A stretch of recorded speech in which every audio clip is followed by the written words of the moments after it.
Cleavage is how something will break, usually along a plane.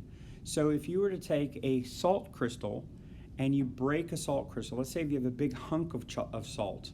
I've never held a big hunk of salt. I've been in a salt mine where there were huge blocks of salt, but if you were to take an axe and simply whack a big piece of salt, it would crack along a very flat plane. And then if you could hit it along 90 degrees, it could always be making cubes. It's always going to be making blocks. It never takes another shape. But lots of other crystals don't break along 90-degree angles. They would break along whatever the angle of the crystal is. So if the crystal is a 30-degree angle, then all of the crystals break at 30 degrees. If you have little sheets, okay, like sheets of paper where a stone can break and break and break and break like sheets, then all of them will break that way. So it's easily cleaved along one plane, may be very difficult to break along a different one. And that has to do with the connections between the bonds forming the mineral. Be careful not to confuse cleavage with the shape. The shape of the crystal does fall along a very specific three-dimensional shape, but cleavage has to do, if you were to hit that or break it, where does it break? What does it break along? For instance, glass doesn't have any crystal structure, so if you put a baseball through a window, it just shatters into all kinds of different shapes. But if you were to break a crystal, it's going to break along a very specific plane having to do with the weak spots in that crystal's chemical bonds, and then it would not break along the strong spots.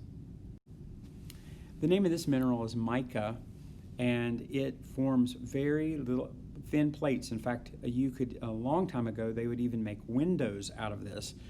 If you could make a big enough piece, it shatters a lot, but if you could make a big piece, it would act as a window or even as a lens.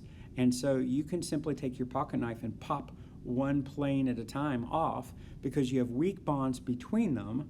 Okay, that's represented here in the red, but you have strong bonds between them sideways.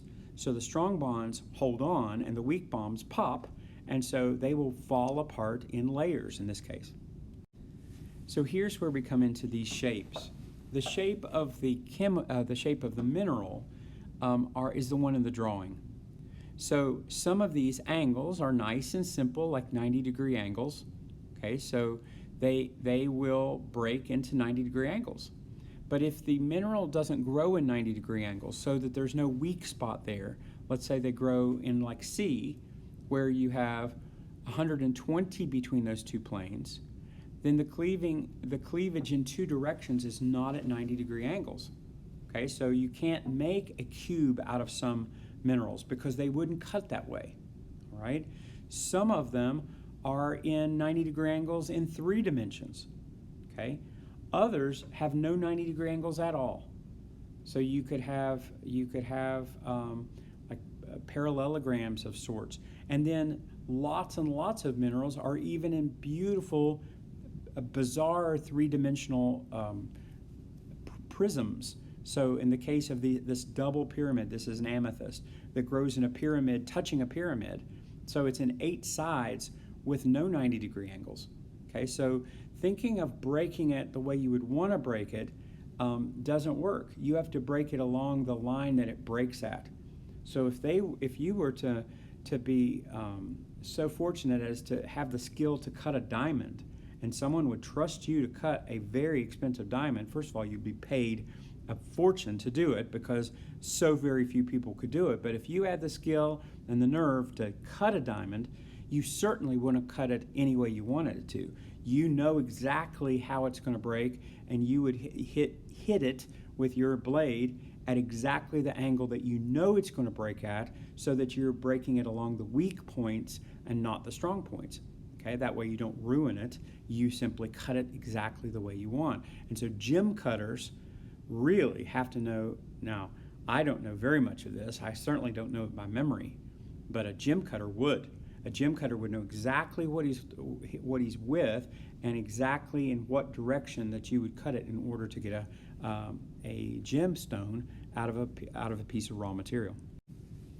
I showed you a picture of a mica a minute ago that breaks off in flat plates, so that there's the weak bonds between the surfaces of these plates and strong bonds between the material inside the plate.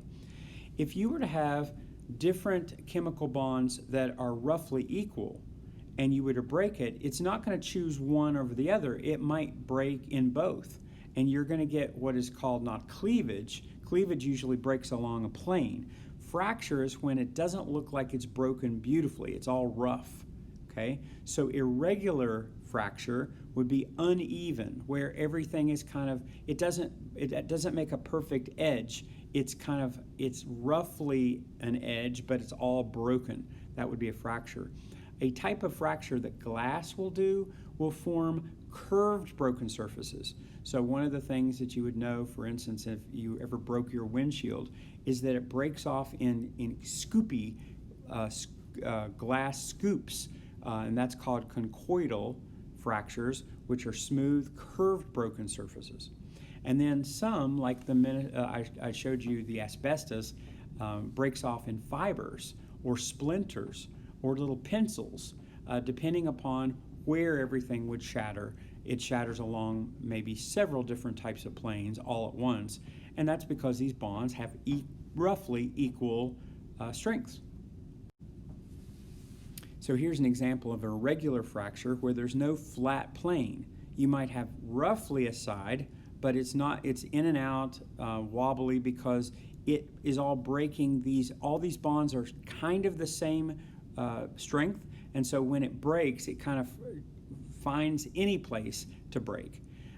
Glass here on the side, that's a piece of glass, will often break in a curve or a scoop or a teardrop, and that's called conchoidal.